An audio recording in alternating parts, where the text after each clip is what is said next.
बोरलीमध्ये सकाळ झाली की एक ठिकाण असा आहे जिथे लोक नक्की येतात आणि हा ठिकाण म्हणजे सुदाम शेठचं हॉटेल. बोरलीमध्ये सकाळ झाली की खूप लोकांची सुरुवात इथेच होते. सकाळ सकाळी लोक येतात गरम गरम मिसळपाव, वडापाव आणि कांदा भजी खायला. खूप वर्षांपासून बोरलीमध्ये लोकांना या हॉटेलची चव आवडते. या हॉटेलची सुरुवात सुरेश शेठनी केली होती आणि त्यानंतर सुदाम शेठनी हे हॉटेल पुढे चालवलं.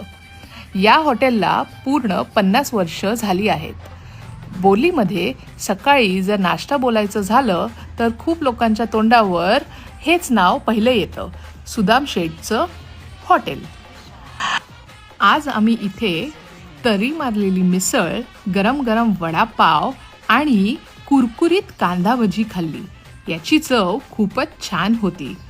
आम्ही तर आलोय, तुम्ही कधी येताय आमच्या बोरली गावात सुदाम शेठची मिसळ खायला? जर तुम्ही इथे कधी खाल्ली असेल किंवा येत असाल खायला तर कमेंट करून नक्की सांगा.